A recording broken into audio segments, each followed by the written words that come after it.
Hello friends, welcome to study कर। दोस्तों, railway group D 2022 का जो एग्जाम है ये 17 अगस्त से स्टार्ट है। तो इसके लिए जो जनरल साइंस के क्वेश्चन है वो हम इस वीडियो लेक्चर में डिस्कस करने वाले हैं। लेक्चर आप बहुत ही ध्यान से लास्ट तक देखिएगा। आज का जो हमारा टॉपिक है वो है जीव विज्ञान की उपशाखाएं, यानी जो ब्रांचेस ऑफ बायोलॉजी हैं, इसको हम डिस्कस करने वाले हैं इस लेक्चर में। तो आप इस लेक्चर को लास्ट तक जरूर देखिएगा। दोस्तों, हमारा जो लक्ष्य है वो है 25 में से 25 अंक लाने का। तो इस लेक्चर को और जो भी इस सीरीज के जितने भी लेक्चर आए उनको आप जरूर देखिएगा, बहुत ही ध्यान से देखिएगा। अगर आप इस लेक्चर का पीडीएफ प्राप्त करना चाहते हैं तो पीडीएफ मिलेगा आपको हमारे एप्लीकेशन पर। एप्लीकेशन का जो लिंक है डिस्क्रिप्शन बॉक्स में है, या फिर आप प्ले स्टोर से स्टडी कर का जो एप्लीकेशन है वो डाउनलोड कर लें। पीडीएफ पाने के लिए आप जैसे ही उसको ओपन करेंगे स्टडी मटेरियल पर जाएंगे। स्टडी मटेरियल पर जाने के बाद आपको पीडीएफ मिल जाएगा, तो वहां से आप इस का पीडीएफ आसानी से डाउनलोड कर सकते हैं। एक और बात है दोस्तों कि अगर आप इस एप्लीकेशन पर फ्री टेस्ट देना चाहते हैं और अपनी तैयारी देखना चाहते हैं कि आप कितने तैयार हैं एग्जाम के लिए, तो भी आप एप्लीकेशन को डाउनलोड कर लें। टेस्ट पर जाएंगे तो आप जैसे ही फ्री टेस्ट पर जाएंगे आपको एप्लीकेशन पर टेस्ट मिल जाएगा, तो आप टेस्ट देकर अपनी तैयारी देख सकते हैं। चलिए फ्रेंड्स, आज का लेक्चर शुरू करते हैं और देखते हैं पहला क्वेश्चन क्या है।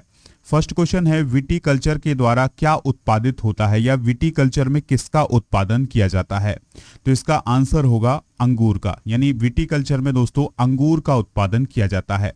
नेक्स्ट है, जेरेंटोलॉजी के अंतर्गत किसका अध्ययन किया जाता है। तो जो जेरेंटोलॉजी है इसमें किसका अध्ययन किया जाता है, तो इसमें अध्ययन किया जाता है वृद्धा अवस्था का। किसका अध्ययन किया जाता है दोस्तों, वृद्धा अवस्था का अध्ययन किया जाता है। नेक्स्ट है, बर्मी कल्चर में कौन सा कीट प्रयुक्त होता है, यानी बर्मी कल्चर जो होता है उसमें किस कीट का उपयोग किया जाता है। तो उसमें केंचुए का उपयोग किया जाता है। बर्मी कल्चर में केंचुए का प्रयोग किया जाता है। नेक्स्ट है, पेडोलॉजी के अंतर्गत किसका वैज्ञानिक अध्ययन किया जाता है। तो जो पेडोलॉजी होती है उसमें दोस्तों मृदा का अध्ययन किया जाता है। किसका दोस्तों, मृदा का अध्ययन किया जाता है। नेक्स्ट है, फूलों के अध्ययन को क्या कहते हैं। वेरी इंपॉर्टेंट क्वेश्चन है, कई बार एग्जाम में भी पूछा गया है, एसएससी में कई बार पूछा गया है, रेलवे में भी कई बार पूछा गया क्वेश्चन है कि फूलों के अध्ययन को क्या कहते हैं। तो इसका राइट आंसर होगा एंथ्रोलॉजी। क्या बोलते हैं दोस्तों, एंथ्रोलॉजी बोलते हैं। नेक्स्ट है, कीटों का वैज्ञानिक अध्ययन क्या कहलाता है। तो जो कीट होते हैं उनका वैज्ञानिक अध्ययन क्या कहलाता है, एंटोमोलॉजी। क्या कहलाता है दोस्तों, एंटोमोलॉजी। नेक्स्ट है, जनसंख्या एवं मानव जाति के आंकड़ों का अध्ययन क्या कहलाता है। तो जनसंख्या और मानव जाति के आंकड़ों का अध्ययन कहलाता है डेमोग्राफिक्स या डेमोग्राफी। ठीक है दोस्तों। अगला है, जीवाश्म वनस्पति के अंतर्गत किसका अध्ययन किया जाता है। तो जीवाश्म वनस्पति है उसके अंतर्गत किसका अध्ययन किया जाता है, पौधों के जीवाश्म का या पादप जीवाश्म का। ठीक है। अगला है, विभिन्न संस्कृतियों के वैज्ञानिक विवरण की तुलनात्मक अध्ययन को क्या कहा जाता है। तो जो विभिन्न संस्कृतियां होती हैं उनकी वैज्ञानिक विवरण की तुलनात्मक अध्ययन को बोलते हैं हम एथनोलॉजी। अगला है, सब्जी का अध्ययन किस शाखा के अंतर्गत किया जाता है। तो सब्जियों का अध्ययन जो है वो ओलेरी कल्चर के अंतर्गत किया जाता है। अगला क्वेश्चन है, अस्थियों का अध्ययन यानी हड्डियों का अध्ययन विज्ञान की किस शाखा के अंतर्गत किया जाता है। तो दोस्तों ऑस्टियोलॉजी जो है उसके अंतर्गत हम हड्डियों का अध्ययन करते हैं। अगला क्वेश्चन है, सर्पों का अध्ययन किस वैज्ञानिक शाखा के अंतर्गत किया जाता है। तो सर्पों का अध्ययन सर्पेटोलॉजी के अंतर्गत किया जाता है। इसको हम बहुत ही आसानी से याद कर सकते हैं। सर्पेटोलॉजी में आपको सर्प शब्द छुपा हुआ दिखाई देगा और सर्प में तो सर्प शब्द छिपा ही है, तो इस प्रकार से हम सर्पेटोलॉजी को याद कर सकते हैं। अगला क्वेश्चन है, किस शाखा के अंतर्गत बिना मृदा के बागवानी की जाती है। तो हाइड्रोपोनिक्स। जो हाइड्रोपोनिक्स होती है उसमें हम बिना मिट्टी के बागवानी कर सकते हैं। ठीक है, यानी पानी में दोस्तों इनको उगाया जाता है पौधों को, तो इस विधि को हम हाइड्रोपोनिक्स बोलते हैं। अगला क्वेश्चन है, एनाटॉमी में किसका अध्ययन किया जाता है। तो जो एनाटॉमी है उसमें किसी भी जीव के भीतरी अंगों का अध्ययन किया जाता है, जो उसके इनर पार्ट होते हैं उनका अध्ययन किया जाता है। एंथ्रोपोलॉजी में किसका अध्ययन किया जाता है। तो एंथ्रोपोलॉजी में मानव के विकास का अध्ययन किया जाता है, यानी जो ह्यूमन डेवलपमेंट है उसका स्टडी किया जाता है किसमें, एंथ्रोपोलॉजी में। एंजियोलॉजी में किसका अध्ययन किया जाता है। तो एंजियोलॉजी में परिसंचरण तंत्र का अध्ययन किया जाता है। अगला क्वेश्चन है, एरोबायोलॉजी में किसका अध्ययन किया जाता है? तो जो एरोबायोलॉजी है इसमें उड़ने वाले जंतुओं का अध्ययन किया जाता है। एरेक्नोलॉजी में किसका अध्ययन किया जाता है? तो एरेक्नोलॉजी में अध्ययन किया जाता है मकड़ियों का। नेक्स्ट है दोस्तों, इक्थियोलॉजी में किसका अध्ययन किया जाता है? तो इक्थियोलॉजी में मछलियों का अध्ययन किया जाता है। इंपॉर्टेंट है दोस्तों, इसे आप नोट कर लीजिएगा। फिर है साइकोबायोलॉजी में किसका अध्ययन किया जाता है? तो जो साइकोबायोलॉजी है इसमें जंतुओं की मनोवृत्ति का अध्ययन किया जाता है, यानी जो एनिमल हैं उनकी मनोवृत्ति का अध्ययन किया जाता है किसमें? साइकोबायोलॉजी में। जंतु विज्ञान का जनक किसे कहा जाता है? इंपॉर्टेंट क्वेश्चन है दोस्तों। तो जंतु विज्ञान का जनक किसे कहा जाता है? एरिस्टाइल को, यानी अरस्तु को जंतु विज्ञान का जनक कहा जाता है। पैलिएंटोलॉजी में किसका अध्ययन किया जाता है? तो पैलिएंटोलॉजी में जीवाश्मों का अध्ययन किया जाता है। माइक्रोबायोलॉजी में किसका अध्ययन किया जाता है? तो सूक्ष्म जीवों का अध्ययन किया जाता है। वायरोलॉजी में किसका अध्ययन किया जाता है? तो वायरोलॉजी में विषाणुओं का अध्ययन किया जाता है, ठीक है, यानी वायरस का अध्ययन किया जाता है। बायोकेमिस्ट्री में किसका अध्ययन किया जाता है? तो दोस्तों बायोकेमिस्ट्री में सजीवों में कार्बनिक पदार्थों का अध्ययन किया जाता है। प्रोटोलॉजी में किसका अध्ययन किया जाता है? तो इसमें प्रोटोजोआ का अध्ययन किया जाता है। पोमोलॉजी में किसका अध्ययन किया जाता है? तो दोस्तों पोमोलॉजी में फलों का अध्ययन किया जाता है, ठीक है।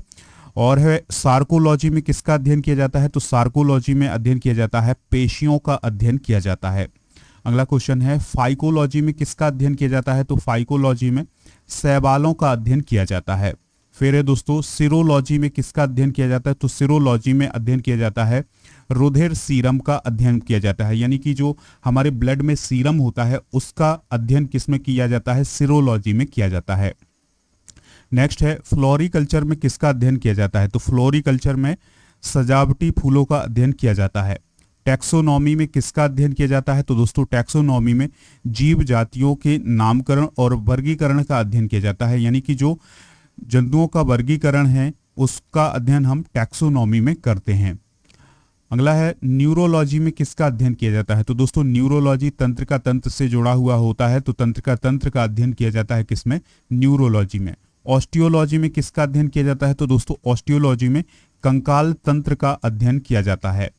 नेक्स्ट है दोस्तों एंजाइमोलॉजी में किसका अध्ययन किया जाता है? तो एंजाइमोलॉजी में उत्प्रेरकों का अध्ययन किया जाता है। उत्प्रेरक कौन होते हैं? तो हमारे शरीर में जो उत्प्रेरक होते हैं वो एंजाइम्स होते हैं, तो एंजाइमों का अध्ययन जो है वो एंजाइमोलॉजी में किया जाता है। कुछ शब्द तो ऐसे होते हैं जिनका हम बहुत आसानी से रिलेशन निकाल सकते हैं। फिर है एंटोमोलॉजी, तो एंटोमोलॉजी में कीट पतंगों का अध्ययन किया जाता है। नेक्स्ट है जेनेटिक्स में किसका अध्ययन किया जाता है? तो जेनेटिक्स में जीव जंतुओं के जो अनुवांशिक लक्षण हैं उनका अध्ययन किया जाता है। साइटोलॉजी में किसका अध्ययन किया जाता है? तो साइटोलॉजी में कोशिकाओं का अध्ययन किया जाता है। ऑर्निथोलॉजी में किसका अध्ययन किया जाता है? तो दोस्तों ऑर्निथोलॉजी में पक्षियों का अध्ययन किया जाता है। ऑफियोलॉजी में किसका अध्ययन किया जाता है? तो ऑफियोलॉजी में सांपों का अध्ययन किया जाता है, ठीक है। हर्पेटोलॉजी में किसका अध्ययन किया जाता है? तो हर्पेटोलॉजी में जो उभयचर प्राणी होते हैं और जो सरीसृप होते हैं, रेप्टाइल्स होते हैं, उनका अध्ययन किया जाता है। डेंड्रोलॉजी में किसका अध्ययन किया जाता है? तो दोस्तों डेंड्रोलॉजी में जो वृक्ष और झाड़ियां होती हैं उनका अध्ययन किया जाता है। इम्यूनोलॉजी में किसका अध्ययन किया जाता है? तो इम्यूनोलॉजी में प्रतिरक्षा प्रणालियों यानी इम्यून सिस्टम का अध्ययन किया जाता है। कैरियोलॉजी में किसका अध्ययन किया जाता है? तो कैरियोलॉजी में केंद्रक का अध्ययन किया जाता है। किसका? केंद्रक का अध्ययन किया जाता है, यानी जो कोशिका का केंद्रक होता है उसका अध्ययन किया जाता है कैरियोलॉजी में। नेक्स्ट क्वेश्चन है दोस्तों मॉर्फोलॉजी में किसका अध्ययन किया जाता है? तो मॉर्फोलॉजी में जो एनिमल्स होते हैं उनकी आकृति और संरचना का अध्ययन किया जाता है, उनकी रचना का अध्ययन किया जाता है। मायोलॉजी में किसका अध्ययन करते हैं? तो दोस्तों मायोलॉजी में जो हमारी पेशियां होती हैं, मांसपेशियां होती हैं, मसल्स होती हैं, उनका स्टडी किया जाता है। हिस्टोलॉजी में किसका अध्ययन किया जाता है? तो याद रखिएगा हिस्टोलॉजी जो है वो ऊतक से रिलेटेड है। हमारे जो टिश्यू होते हैं तो टिश्यू का अध्ययन किया जाता है किसमें? हिस्टोलॉजी में। फाइकोलॉजी में किसका अध्ययन किया जाता है? तो फाइकोलॉजी में दोस्तों शैवालों का अध्ययन किया जाता है, ठीक है। टेरिडोलॉजी में किसका अध्ययन किया जाता है? तो टेरिडोलॉजी में टेरिडोफाइट्स का अध्ययन किया जाता है। बैक्टीरियोलॉजी में किसका अध्ययन किया जाता है? तो बैक्टीरियोलॉजी में जीवाणुओं का यानी बैक्टीरिया का अध्ययन किया जाता है। अगला क्वेश्चन है घासों का अध्ययन यानी ग्रास का अध्ययन किसमें किया जाता है? तो ग्रास का जो अध्ययन है और वो किया जाता है किसमें?